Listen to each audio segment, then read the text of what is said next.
but it's okay. I know that it'll be great. I'm just kidding, it won't be great, but you'll listen, right? Okay, so hi guys. As you guys all know, my name is Yejin, and during the spring break, I haven't been coming out to church for 2 weeks because I was in India for a missions trip from our school. I had the amazing opportunity to go to India with my school, and during my trip in India, God showed me His great love and how we should love others around us through my time. So our school has a program called Outreach, and they kind of sort people to go to different countries around the world, and it's kind of random. Like, they do pray about where each person is going to go, but we don't know yet until they tell us. So this is my team. I think it's a miracle that I got chosen to go to India with 12 other people, and I don't actually know if you guys remember, but Grace Choi, Lauren Choi's sister, actually went to India and she told us all about it, and it kind of compelled me and really inspired me to go to India, and I can see why she had so much joy for this place. So my parents didn't want me to go to India because it's so dangerous and I could get malaria and get sick, but I secretly prayed to God about it, and He did send me to India. Woo! But my parents weren't happy. They were like, "Why are you going to India?" So that's great. So the place that we stayed at is called Prem Sewa Shikshan Sang. This translates to love, service, education, and community. So this is their Facebook profile picture. I couldn't find like their logo or anything because the website didn't work for me. But Prem Sewa is located in the heart of India, in the outskirts of a city called Nagpur. So if this is India, Nagpur is right here in the middle. So yeah.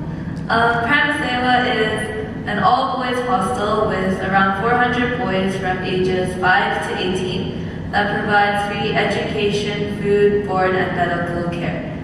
So a lot of these boys are malnutrition because at home they don't get like food, like 3 meals every day. But at Prem Sewa they do provide 3 meals each day and morning time. Sometimes the boys get fruit and cookies as like a treat. So the boys that come here are all from really poor families all over India, and they have to actually apply to go to school here. Like they have to be from the poorest of the poor. Out of the 400 boys that are in Prem Sewa, around 60 of these boys are orphans. So while the boys who have families get to go home over the breaks, like spring break and Diwali, 60 of these boys stay at Prem Sewa all year round. And Prem Sewa is a Christian foundation run all by donations from us in Canada or around the people. And they teach the boys Christian values and good lifestyle habits kind of thing. So our PA team traveled to India and stayed at Prem Sewa for a total of 9 days. The 9 days that we spent at Prem Sewa consisted of us playing with the boys for the most part of the day, doing volunteer work like moving sand and painting walls, and teaching English lessons, attending the chapels that they had, and attending a few Bible studies and church. So I learned many different things at Prem Sewa, like learning how to speak some phrases in Hindi, making flower crowns, and the lifestyle there and how the boys live out these lifestyles. God also showed me things that I did not expect to be from our church. So these are the around 400 boys. We were serving ice cream to them and they were just waiting on like that. It was so cute. The interactions and relationships that I formed with the Indian kids were something that I will forever hold dear to my heart. It's kind of like everything that Grace told me it would be like, but like 100 times better. I feel like through the Indian kids, God really showed me what His love is like and how we should love others around us, like the love that we should have for others around us.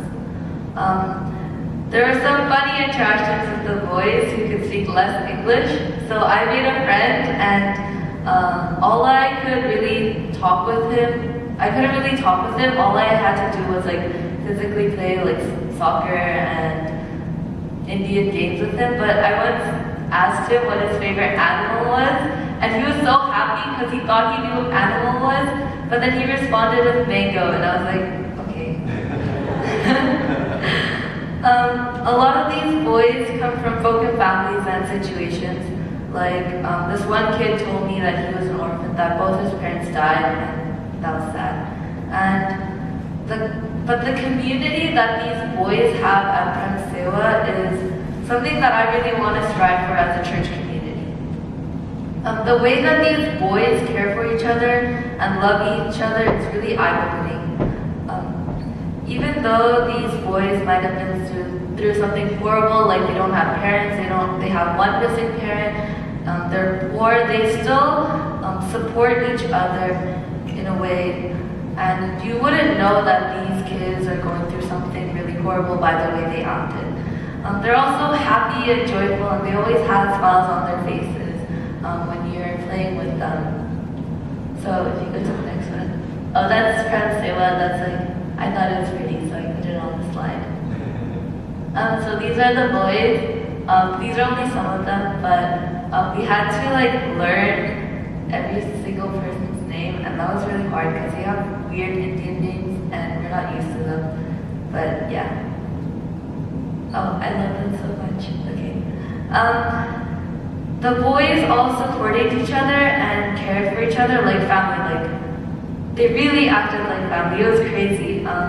The older boys kind of acted as mentors for the younger boys, and they'd always care for them. For example, when lining up to eat, you have to wait for 400 boys, and that's a lot of boys and a lot of waiting time. But the older boys would always make sure that the younger ones would go first, and they'd always care for them. Like, they'd help them get their food and help them sit down on the right places.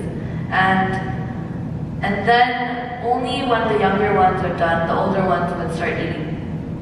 When the younger boys were fighting, the older boys would stop them and play with them together. And they wouldn't get like, I know they would get annoyed at the little kids, like I get annoyed at my sister a lot, but the older boys kind of really cared for them and loved them, and they kind of acted as a big brother that the little one didn't have, kind of thing. And this caring and loving did not extend to only the Indian boys themselves and their community. This love also reached out to us as the missions team. So at Pransewa, we were treated like royalty. Yes, we ate curry every day, but the curry was really amazing, and the boys were so happy to see us. They wanted to spend every waking moment that they had playing with us, talking to us, even being near us in a sense. So they'd like wake us up each morning, like asking to play with us, and we were all so dead, but like we loved them so much that we didn't care that we were tired. And I'm pretty sure they didn't care that they were tired either. When we served them ice cream and chicken dinner, something that they only get once or twice a year, like is actually a treat. They offered the little that they had to us so that we could try some of it and taste some of it. And it kind of showed me something, like even though we came to serve them, it seemed like they were serving us more. Like I was getting more out of this trip than they were, kind of thing. Like it was just so good. Oh my gosh. Okay. Before we left, one of the older kids, Mayul, I didn't have a picture of him, but these are some of the kids doing crafts. I thought that was cute. One older kid called Mayul, he's the same grade as me, gave each of the members of the team keychains and a handwritten card because we became really good friends with him. But it really showed me how we should love one another. These kids do not have money. They're like dirt poor. They should save up the little money that they have, but yet they give what little they have for others. Like Mayul, he probably used all of his allowance just to get those little keychain gifts for us, and it just broke my heart. Oh my gosh. The Indian boys taught me how we should love one another with God's unconditional love. And as I was praying about this testimony and writing it, this reminded me of Mark 12, verse 41 to 44. I don't know if this is the next slide. So Jesus sat down near the collection box in the temple and watched as the crowds dropped in their money. Many rich people put in large amounts. Then a poor widow came and dropped in 2 small coins. Jesus called his disciples to him and said, "I tell you the truth. This poor widow has given more than all the others who are making contributions. For they gave a tiny part of their surplus, but she, poor as she is, has given everything she had to live on." So this really reminded me, I know this is in the sense that she gave money to God or to the temple, but it kind of relates to the Indian boys because they kind of gave everything that they had to share the love that they had for each other and us. They gave up their comfort to love each other, so in the sense comfort would be Mayul's money, and serve each other. And this is something that I really want for our community at our church to be like, for us to encourage and care and love for each other. The boys, they love each other so much. Like, I know they sometimes fight, but they really formed a really good community over there. And our love for them kind of extended too. And as I was leaving, I felt that God was teaching me one more thing. Our stay at Prem Sewa was really short, but the connections that we made with the boys are something that we will never forget. I'm pretty sure I'm dubbed as the crybaby because I started crying on the second last day because oh no! Because I didn't want to leave.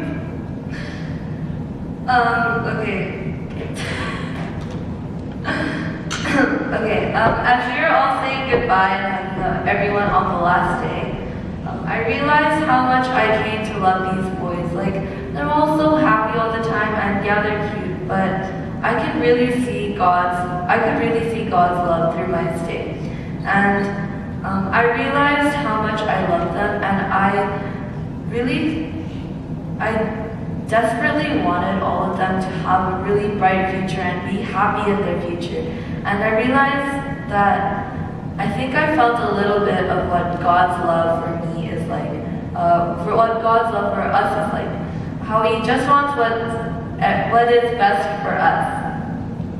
To Him, we are all like the malnourished boys at Prem Sewa, striving for someone's attention and love, asking us to play with them, asking us to give them food. And the crazy thing to me is, at that moment, was that God knows each and every one of us. I didn't know all the 400 boys at Prem Sewa. I didn't know each and every one of their names, much less their backstory. But still, I loved them so much.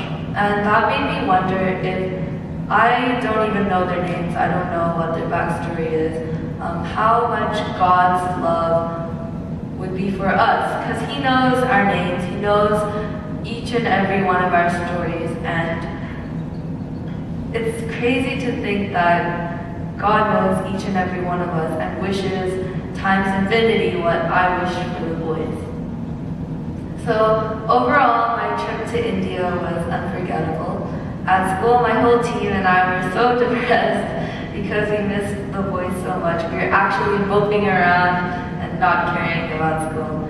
The relationships and connections that we made with the boys, both young and old, are those kind of relationships that are really special, and all of them are so full of joy and love, and it's so amazing. I can't even put it into words. I really want to go back, so pray that my parents will let me.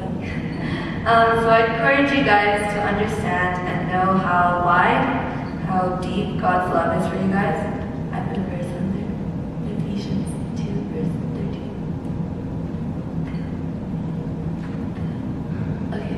Oh, it's Ephesians 3, verse 13. And may you have the power to understand, as all God's people should, how wide, how long, how high, and how deep His love is. And I really encourage us to grow a community full of God's love and love for each other, as the boys at Prem Sewa did. The boys at Prem Sewa acted like a family, caring for each other and loving each other, and I pray that this will happen within our church, where we build a safe place for everyone to feel welcomed in. So this is my testimony. And I just want to end this off in prayer. Dear God, I thank you for today, and I thank you that you have safely gathered us here. And Lord, I thank you for my trip to India, and I thank you for those who have prayed for me and my team while we were on our missions trip. God, I just pray that you would help us to realize that our missions trips don't have to be outside of the country or anything big scale, but rather that it starts with our community here. God, I just pray that you would help us to understand how much you love us. I also pray that as we experience your love, that you would help us to love each other as you have loved us. And I pray that you would help us to encourage each other in our faith and daily lives. I pray that you would make this community a community that is like a family in the way that we love each other. Thank you, God, for each and every one of us here. And in Jesus' name I pray. Amen. Thank you, God.